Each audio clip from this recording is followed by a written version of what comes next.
Hello students, आप लोग को कल मैंने केमिकल बॉन्डिंग क्यों होता है, कैसे होता है, उसके क्या रीज़न से, ये सारी चीज़ें एक्सप्लेन कर दी थी। आज हम लोग पढ़ेंगे Kossel and Lewis approach to bonding. ठीक है, मींस बॉन्डिंग के लिए बहुत सारे रूल्स निकाले गए थे। इनका क्या कहना था कि बॉन्डिंग होती है, कैसे होती है, एटम क्या करते हैं, वही सारी चीज़ें इन्होंने क्या की थी, डिस्कस की थी। तो कोसल एंड लुईस ने 1916 में एक थ्योरी दी जो इलेक्ट्रॉनिक थ्योरी ऑफ वैलेंसी के नाम से जानी जाती है। इसमें उन्होंने बहुत सिंपल सा कंसेप्ट दिया। इसमें उन्होंने कहा कि जो एटम्स होते हैं जब केमिकल बॉन्ड बनाते हैं, जब या समझिए कि जब केमिकल बॉन्ड बनता है तो उस दौरान एटम्स क्या करते हैं, एटम्स या तो क्या करेंगे, देखो यहाँ लिखा हुआ है, या तो इलेक्ट्रॉन्स को गेन करेंगे, लूज़ करेंगे, शेयर करेंगे, है ना, इस तरीके से, ताकि वो नोबल गैस कन्फिग्रेशन एक्वायर कर लें। कल मैंने आप लोग को ये चीज़ें बताई थी कि नोबल गैस कन्फिग्रेशन क्या होता है। नोबल गैस का जो आउटर मोस्ट ऑर्बिटल होता है वो क्या होता है, कंप्लीट होता है। कोई भी नोबल गैस आप उठा लोगे, ये किसका कन्फिग्रेशन है, 288, आप देख सकते 8 16 to 18 आर्गन का कन्फिग्रेशन है ये। ठीक है, कोई भी आप निकाल लीजिए, कोई भी आप नोबल गैस उठा लीजिए, उसका जो कन्फिग्रेशन है मिलेगा वो आपको आउटर मोस्ट ऑर्बिटल आपका क्या मिलेगा, कंप्लीट मिलेगा। तो मैंने बोला भी था कि हर एटम चाहता है कि वो नोबल गैस की तरह बन सके। नोबल गैस की तरह बनने का मतलब कि उसकी तरह कन्फिग्रेशन एक्वायर कर सके। तो जब भी एटम्स मॉलिक्यूल्स बनाने की कोशिश करते हैं, मॉलिक्यूल बनाने के लिए केमिकल बॉन्ड बनाते हैं, तो उस दौरान वो क्या करते हैं, एटम्स इलेक्ट्रॉन्स को लूज़ गेन या शेयर करते हैं इस तरीके से कि वो नोबल गैस कन्फिग्रेशन को एक्वायर कर सके। ठीक है, अब लूज़ गेन और शेयर का मतलब क्या है, लूज़ करना, शेयर गेन करना, शेयर करना। जैसे मान लो कि अगर आप सोडियम की बात करो, अगर आप सोडियम की बात करते हो तो सोडियम के आउटर मोस्ट ऑर्बिटल में कितने इलेक्ट्रॉन होते हैं, सोडियम के आउटर मोस्ट ऑर्बिटल में 1 इलेक्ट्रॉन होता है। कितना इलेक्ट्रॉन होता है, 1 इलेक्ट्रॉन होता है। तो अब ये आउटर मोस्ट ऑर्बिटल को कैसे कंप्लीट करें, ये है इसका आउटर मोस्ट ऑर्बिटल। अब इस आउटर मोस्ट ऑर्बिटल में 1 इलेक्ट्रॉन है, तो ये ऐसा क्या करे, ये यहाँ पे क्या करे, लूज़ करे कि गेन करे कि शेयर करे, कि ये क्या, इसका आउटर मोस्ट ऑर्बिटल क्या हो जाए, नोबल गैस कन्फिग्रेशन एक्वायर कर ले। तो आप देखिए सोडियम एक मेटल है, तो वो इलेक्ट्रॉन को शेयर नहीं करता है। सोडियम की जो खासियत है वो इलेक्ट्रॉन को क्या करता है, लूज़ करता है। मेटल्स इलेक्ट्रॉन को क्या करते हैं, लूज़ करते हैं। ठीक है, तो यहाँ आप ऐसे भी समझ सकते हो कि देखो इसके आउटर मोस्ट ऑर्बिटल में 1 इलेक्ट्रॉन है, तो इसको 8 इलेक्ट्रॉन कंप्लीट करने के लिए मैंने कल बताया था कि अगर आउटर मोस्ट ऑर्बिटल में 8 इलेक्ट्रॉन्स नहीं होते हैं तो एटम आपका स्टेबल नहीं होता है। ठीक है, तो 8 इलेक्ट्रॉन कंप्लीट करा। अभी इसी को ऑक्टेट रूल में आप पढ़ोगे, इसी चीज़ को जो मैंने आपको कल ही बताई थी। आउटर मोस्ट ऑर्बिटल में 8 इलेक्ट्रॉन होने ही चाहिए। ठीक है, एक्सेप्शन भी हैं इसके, हाइड्रोजन, हीलियम, ये सारे एक्सेप्शन भी हैं, बट हम जनरल पढ़ रहे हैं, जनरल रूल पढ़ रहे हैं। तो आउटर मोस्ट ऑर्बिटल में बेसिकली 8 इलेक्ट्रॉन होने चाहिए। तो सोडियम के पास तो 1 है, तो या तो वो 7 इलेक्ट्रॉन्स को गेन कर ले, वो क्या करे, या तो वो 7 इलेक्ट्रॉन्स को गेन कर ले या तो 1 इलेक्ट्रॉन लूज़ करे। भाई तो 7 इलेक्ट्रॉन को लेना बहुत कठिन है, कि 7 इलेक्ट्रॉन को लेने का मतलब कि 7 एटम्स उसको बॉन्डिंग करनी पड़ेगी, जो इतना आसान नहीं है। तो वो क्या करेगा, अपने 1 इलेक्ट्रॉन को लूज़ कर देगा। और जैसे ही देखिए ये इलेक्ट्रॉन 1 इलेक्ट्रॉन को लूज़ करता है, ये शेल इसका वैकेंट हो जाएगा, तब तो ये काउंट होगा नहीं। तो इसका आउटर मोस्ट शेल कौन सा हो जाएगा, ये वाला हो जाएगा। और देखो इसके आउटर मोस्ट शेल में पहले से ही 8 इलेक्ट्रॉन क्या है, मौजूद है। और इस तरीके से सोडियम क्या हो जाता है, स्टेबल हो जाता है और Na+ में कन्वर्ट होता है। इसमें कन्वर्ट होता है Na+।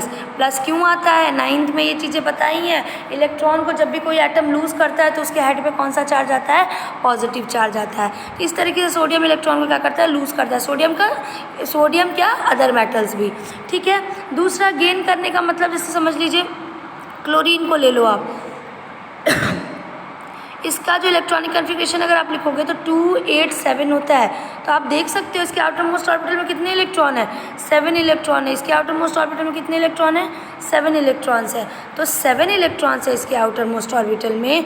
तो आप खुद सोचिए कि 7 इलेक्ट्रॉन्स होने का मतलब है कि या तो ये 7 इलेक्ट्रॉन लूज़ कर दे, या तो एक इलेक्ट्रॉन गेन करे, 7 इलेक्ट्रॉन को लूज़ करने के लिए फिर वही चीज़ बताई कि 7 एटम्स को ढूंढना पड़ेगा। तो इससे अच्छा ये एक इलेक्ट्रॉन को गेन करे। जैसे ही ये एक इलेक्ट्रॉन को गेन करेगी, क्लोरीन एटम गेन करेगा, इसके आउटर मोस्ट ऑर्बिटल में कितने इलेक्ट्रॉन्स हो जाएंगे? इसके आउटर मोस्ट ऑर्बिटल में 8 इलेक्ट्रॉन्स हो जाएंगे। 7 पहले से थे, एक इसने गेन कर लिया और ये कन्वर्ट हो जाता है Cl- में। तो देखिए यहाँ पे इसने गेन किया, इसका आउटर मोस्ट ऑर्बिटल कंप्लीट हो गया। देखो इसको आर्गन का कन्फिग्रेशन मिल गया। तो देख रहे हो आप लोग कि एटम क्या कर रहे हैं? लूज़ कर रहे हैं, गेन कर रहे हैं, शेयर कर रहे हैं, ताकि अपने आउटर मोस्ट ऑर्बिटल में वो क्या कर से जो उनका कन्फिग्रेशन है वो नोबल गैस कन्फिग्रेशन की तरह कर सके। ठीक है, ये हो गया। ये तो ये चीज़ हो गई। अब देखिए शेयर का मतलब, शेयरिंग जो होती है बेसिकली वो नॉन मेटल्स के बीच में होती है, क्योंकि वहाँ पे कोई देने वाला नहीं होता है, दोनों ही लेने वाले होते हैं। तब वहाँ पे एटम्स का शेयरिंग, वो इलेक्ट्रॉन्स का शेयरिंग होगा और इलेक्ट्रॉन का शेयरिंग करके वो ऐसे ही आउटर मोस्ट ऑर्बिटल में अपने 8 इलेक्ट्रॉन्स को क्या कर लेंगे? कंप्लीट कर लेंगे। जैसे कि मान लो HCl में का मैं एक एग्जाम्पल दे देती हूँ तुम लोग को। इस क्लोरीन के आउटर मोस्ट ऑर्बिटल में 7 इलेक्ट्रॉन्स होते हैं, तो बनाओ। इसके आउटर मोस्ट ऑर्बिटल सिर्फ 1 इलेक्ट्रॉन होता है। देखो अगर ये इसके साथ हाइड्रोजन इसके साथ अपने 1 इलेक्ट्रॉन का शेयरिंग कर लेगा, देखो क्लोरीन के पास 8 इलेक्ट्रॉन हो जाएंगे। 1 2 3 4 5 6 7 8 हो जाएंगे ना। अगर हाइड्रोजन ने अपना शेयर किया है तो क्लोरीन को भी तो अपना शेयर करना पड़ेगा 1 इलेक्ट्रॉन। जितना इलेक्ट्रॉन एक एटम दूसरे एटम से शेयर करेगा उतना ही दूसरा एटम पहले एटम से शेयर करेगा। तो 1 इलेक्ट्रॉन इसने इसका शेयर कर लिया। तो हाइड्रोजन 2 ही इलेक्ट्रॉन में स्टेबल होता है, क्योंकि इसके पास सिर्फ S सबशेल होता है और S सबशेल की जो लिमिट होती है वो 2 इलेक्ट्रॉन की ही होती है, उससे ज़्यादा की नहीं होती है। ठीक है, तो इसीलिए हाइड्रोजन 2 ही में स्टेबल है। हाइड्रोजन के जैसे ही देखो 2 इलेक्ट्रॉन मिलेंगे वो हीलियम का कन्फिग्रेशन एक्वायर कर लेगा और हीलियम के आउटर मोस्ट ऑर्बिटल में और हीलियम के पास भी सिर्फ 2 ही इलेक्ट्रॉन होते हैं। ठीक है, तो हाइड्रोजन हीलियम एक्सेप्शन है कि आउटर मोस्ट ऑर्बिटल में 8 इलेक्ट्रॉन होने चाहिए, बट वो भी क्या है? स्टेबल है। हीलियम आपका खुद एक नोबल गैस है। क्यों है? क्योंकि वो 2 ही इलेक्ट्रॉन में स्टेबल हो जा रहा है। उसके पास एक ही सबशेल है, S सबशेल, और उसमें सिर्फ 2 इलेक्ट्रॉन की लिमिट होती है। और जैसे ही आप देख ही सकते हो कि कन्फिग्रेशन में हीलियम का अगर आप कन्फिग्रेशन लिखना चाहो तो हीलियम का कन्फिग्रेशन होता है, 1 सेकेंड, ये देखो हीलियम का कन्फिग्रेशन होता है 2, सिर्फ 2, K में 2, या अगर 1s2 उसमें देखो SPDF वाले में तो होता है 1s2। तो आप देखो कि इसके पास सिर्फ एक सबशेल है, एक सबशेल है और उसकी लिमिट पूरी हो चुकी है, इसलिए वो इसने में क्या स्टेबल है। तो देखो इस तरीके से शेयरिंग होती है। अभी हम लोग शेयरिंग, लूजिंग, गेनिंग ये सब अभी हम डिटेल में पढ़ेंगे जब टाइप्स ऑफ बॉन्ड्स को पढ़ेंगे। ठीक है, तो कोसन एंड लेविस का क्या कहना था कि जब भी केमिकल बॉन्ड बनता है उस दौरान एटम्स क्या करते हैं? इलेक्ट्रॉन को लूज, गेन या शेयर करते हैं इस तरीके से, ताकि वो stable noble gas configuration acquire कर सके। नेक्स्ट है आपका ऑक्टेट रूल। ऑक्टेट रूल क्या कहता है? हम लोगों ने 10th में थोड़ा बहुत पढ़ा था ऑक्टेट रूल में। ऑक्टेट रूल को लुईस ने दिया था और लुईस का कहना ये था कि जब भी एटम्स मॉलिक्यूल का फॉर्मेशन करते हैं तो वो क्या करते हैं? इलेक्ट्रॉन को लूज, गेन या शेयर करते हैं ताकि उनके आउटर मोस्ट ऑर्बिटल में 8 इलेक्ट्रॉन्स कंप्लीट हो जाए। वो तब तक लूज, गेन और शेयर करेंगे जब तक कि उनके आउटर मोस्ट ऑर्बिटल में 8 इलेक्ट्रॉन कंप्लीट ना हो जाए। इसी रूल को हम बोलते हैं ऑक्टेट रूल। समझे ऑक्टेट रूल क्या कह रहा है? ऑक्टेट रूल का कहना है कि एटम्स क्या करते हैं? एटम्स इलेक्ट्रॉन को लूज, गेन या शेयर करते हैं। एटम्स क्या करते हैं? एटम्स इलेक्ट्रॉन्स को लूज, गेन या शेयर करते हैं। एटम्स इलेक्ट्रॉन को लूज, गेन या शेयर करते हैं। तब तक लूज करेंगे, गेन करेंगे और शेयर करेंगे।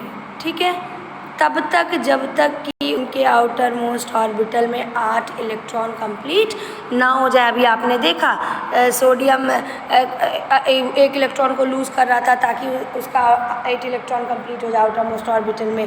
क्लोरीन 1 इलेक्ट्रॉन को गेन कर रहा था, है ना। उसके बाद HCl में हमने देखा कि शेयरिंग हो रही थी। तो वो तब तक लूज, गेन और शेयर करता है जब तक कि उनके आउटर मोस्ट ऑर्बिटल में 8 इलेक्ट्रॉन कंप्लीट ना हो जाए। और इसी रूल को बोलते हैं ऑक्टेट रूल। आई होप आपको ये दोनों रूल समझ में आए होंगे। बेटा अगर आप लोग को कोई डाउट होगा तो आप लोग पूछ लीजिएगा। वीडियो को बार बार देखिए ताकि आप लोग को समझ में आ जाए।